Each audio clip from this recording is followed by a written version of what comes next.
Hi and welcome to The Winning Factor. I'm Alan Aitken, and on this show each week we take a look at some upcoming races in Hong Kong and we try to single out an element of the race that we might look back on later as having been the decisive angle to finding the winner. Well, Saturday racing this week in Hong Kong, and Sha Tin race 3 is the first race we're going to look at, and our winning factor here, the draw. Now this is a Class 4 dirt sprint, nothing to really distinguish these horses, but still a winner to find, of course. And I think the major hopes here are Dollar Award for Zac Purton, Confucius Day, a likely leader for the apprentice Alfie Chan, Wei Fung Charmer returning to what I think is his preferred course and distance, and the lightweight Excel Delight for Joe Morara. And I particularly want to put the focus on Dollar Award. Now he's an older horse, he did go a long time without winning in Hong Kong, but earlier in the campaign this season he won 2 on end, and he's been racing very well ever since, and his record would look a whole lot better right now but for a young up-and-comer he's bumped into lately called Will Power. Now we're going to take a look at the last 2 starts of Dollar Award, and we're going to go back first of all to December, race 248. And he was up on the pace here from gate 6 in a fairly similar event on face value, but you can see here with a fast middle section, and he was up fairly close to that, chasing the lead, and although he was unable to shake off the others and get away, Dollar Award wasn't able to sustain that effort over the last bit and hold out Will Power. The next time we saw Dollar Award was in race 308. This is last month, January, and once again a fairly similar kind of a lineup as to the one he'd raced against the previous start, but this time he had barrier 8, and you see on the heat map a slightly different style of race, a little bit more speed out of the gates this time, and Zac Purton was forced to use him up a little bit at that stage of the race to get across from that wider gate, and once again he's up on the speed, he kicks away, and late in the piece there he is again, Will Power, storming over the top to beat Dollar Award. So perhaps our alternative winning factor here could just be absent friends, because there is no Will Power or anything of that ilk lining up in this race. But I also think that the change in the draw is significant as well. When we take a look at the map here, although he comes in 2 barriers this time, Dollar Award, I think it's worth more than that, because he's got 2 of the leaders drawn underneath him and a few others that I think he will have beaten for pace, and I can see him here when they get to the first turn virtually having barrier 2 this time, trailing the speed, and there could be a bit of pace coming over from the outside to worry the leaders and giving him a sit behind them, so it all maps up beautifully for him. And crucially this time he won't be looking over his shoulder for Will Power. So the tip in race 3, Dollar Award. His winning factor, the draw. Although he only comes in 2 gates, I think it's worth more than that on the map because of the way the race lays out, and I think that might be the pathway to Dollar Award getting his reward yet again.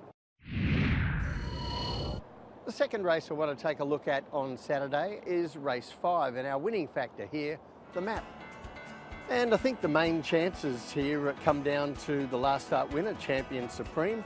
Happy Sebring, he's always a chance in these races, although he doesn't help himself much at the gates.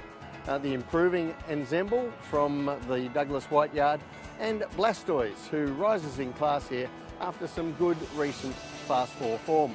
And as I mentioned, Happy Sebring's habit of being slow away at the gates certainly doesn't help him. And so I'm going to cut us back now to 3 horses, and they're coming out of 2 key reference point races. Now one of those is race 351, and we're going to have a look at this over the same course and distance. It's a Class 3, and this is the race that Champion Supreme won last start, beating Ensemble. And you'll see on the heat map here, very evenly run race, very close to average times throughout the event from start to finish. So no particularly strong performances here. But as you can see, Ensemble, he's up on the speed, blue and red colours, white cap, and he goes to the front in the straight. Looks like he might be a chance to take out his first race in Hong Kong, but along comes Champion Supreme from midfield, closes out well, and in the orange colours, he comes away to get the job done.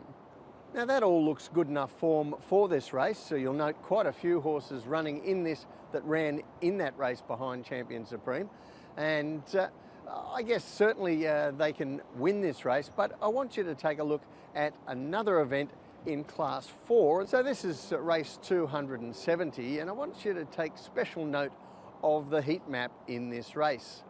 Now we have in front Blastoise for Zac Purton on his outside above, and it all goes along quite steadily for much of the early part of the race.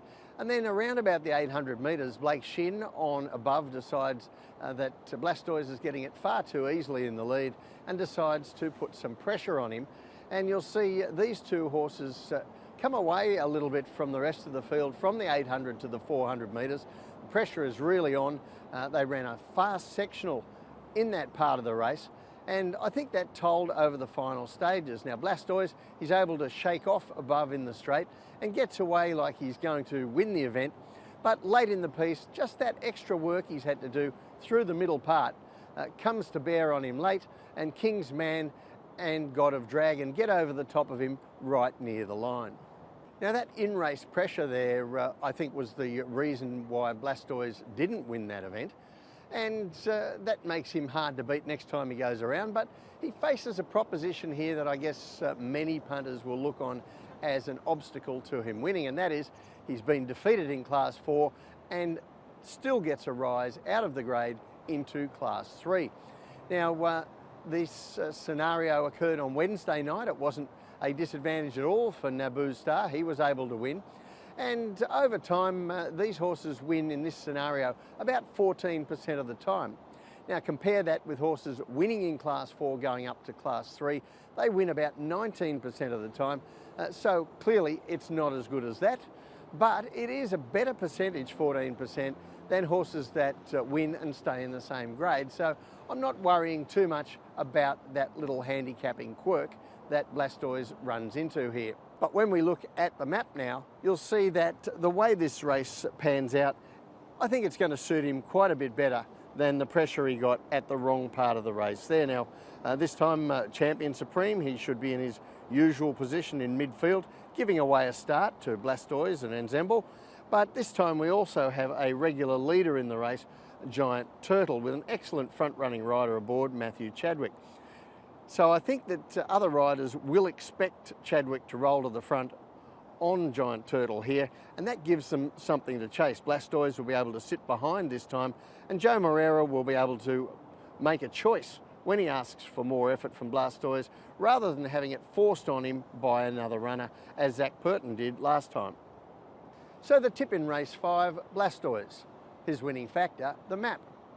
Now I think the role of leader was thrust on him last start, and unfortunately that meant he was put under pressure a long way from home and tired out as the finishers came. I think this time it'll work out a little differently on the map, and that's going to be the key to Blastoise winning again. Well, that's it from the winning factor this week. Good luck on Saturday. We'll see you next time.